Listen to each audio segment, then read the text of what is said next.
अ, झारखंड विधानसभा के सदन पटल में विपक्ष के विधायक अनंत ओझा जी ने कहा है कि पाकुड़ हो, साहेबगंज हो, इन ज़िलों में बांग्लादेशी घुसपैठियों को सरकार ला करके बसा रही है, वहाँ की लड़कियों से शादी कर रहे हैं और नागरिकता ग्रहण कर रहे हैं, और ये सारा का जो काम हो रहा है वो सरकार के संरक्षण में हो रहा है। अभी कोविड की वजह से 2 वर्षों तक हम लोग देखा कि सीएए या फिर एनआरसी का जो मुद्दा था वो बिल्कुल अंडर प्ले हो गया था। अब फिर से सदन झारखंड के अंदर ये बात अनंत जी ने उठाया है, कहा है कि सरकार के संरक्षण में सब कुछ हो रहा है। ये तो गंभीर आरोप है और नेशनल सिक्योरिटी को कहीं ना कहीं डिस्टर्ब करेगा। ये देखिए, आरोप लगाना विपक्ष का काम होता है और नेशनल सिक्योरिटी को अगर कोई भी चीज डिस्टर्ब करेगा तो उसमें सत्ता दल के जो लोग हैं वो विपक्ष के साथ खड़े रहेंगे और विपक्ष के लोग सत्ता दल के साथ खड़े रहेंगे। लेकिन प्रमाण देना विधानसभा में जरूरी होता है। जब आप इतने बड़े पटल पर कोई सवाल उठाते हैं या फिर कोई आरोप लगाते हैं तो प्रमाण भी देना चाहिए। दूसरा चीज, हमारी अपनी जांच एजेंसियां हैं, हमारी अपनी स्पेशल ब्रांच की टीम है, पुलिस हेडक्वार्टर की टीम है जो जांच करते रहती है, सीआईडी। ऐसा कोई तत्व सामने नहीं आया है।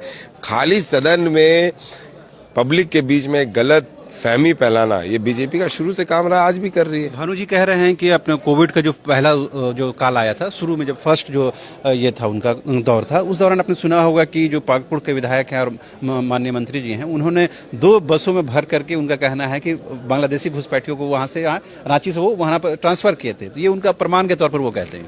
वो बांग्लादेश घुसपैठी नहीं थे, वो पाकुड़ के निवासी थे जी।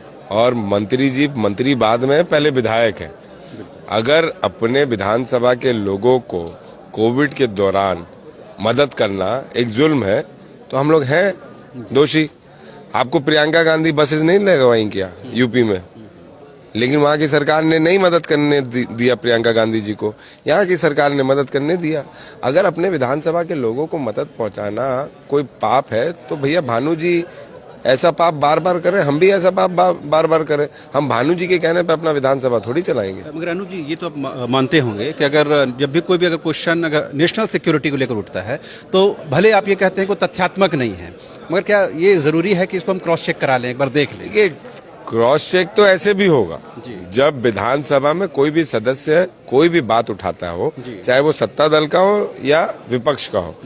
सरकार और सरकार की एजेंसियों का काम है कि सभी माननीय के वक्तव्य को गौर से लेते हुए उस पर जांच करनी चाहिए। और निश्चित तौर पर मैं समझता हूं कि जो अनंत जी ने बोला है उस पर जांच हो रही होगी, और अगर नहीं भी हो रही होगी तो अब होगी। एक आखिरी सवाल, 26 महीने का जो शासन था आपका समाप्त हो गया है, अब कुछ ही जो कहते हैं कि अब 2-2.5 साल का वक्त बचा होगा आपके पास।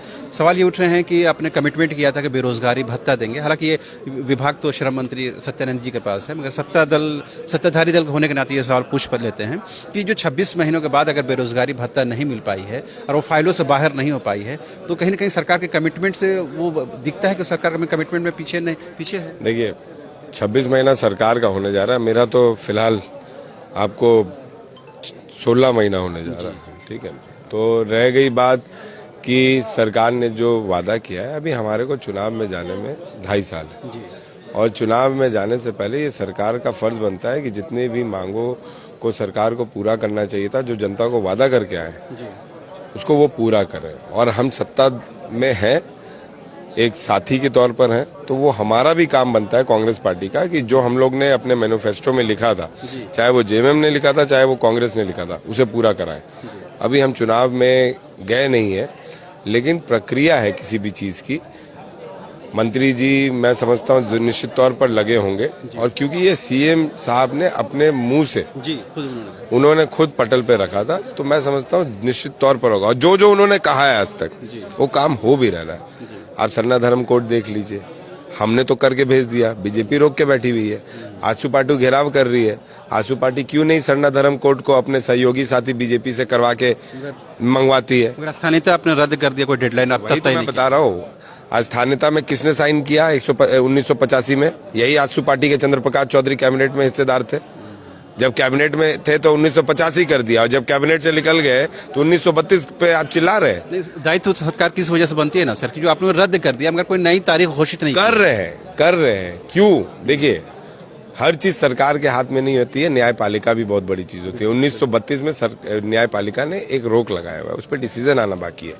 लेकिन मेरा मानना है तब तक अगर नियुक्तियां निकल रही हैं तो उसको भी किसी सीमा के आधार पर, किसी संविधान के आधार पर तय कर ले। मैं उसमें सरकार को बस इतना बोलना चाहूंगा कि जब तक 1932 नहीं होता तो लास्ट सर्वे जो जिला में हुआ है उसको माना जाए। तो उसमें क्या है कि 1964 आपको है और कहीं पे 1932 भी है, तो बहुत हद तक यहाँ के लोगों को, यहाँ के मूलवासी को, यहाँ के आदिवासियों को फायदा पहुंचेगा। तो ये थे कांग्रेस के विधायक अनूप सिंह, जिन्होंने साफ तौर पर कहा कि जो बीजेपी की तरफ से आरोप लग रहे हैं कि बांग्लादेशी घुसपैठियों को सरकार लाकर बसा रही है, उनको यहाँ नागरिकता प्रदान कर रही है, इसमें कोई भी तथ्य नहीं है, कोई फैक्ट से बेहद दूर है। लेकिन सदन के अंदर जो भी बातें उठती हैं उसको तमाम सरकार की एजेंसियां उसको गंभीरता से लेती हैं और इसे निश्चित तौर पर क्रॉस चेक किया जाएगा। साथ ही उन्होंने कहा कि जो भी किया है लिहाजा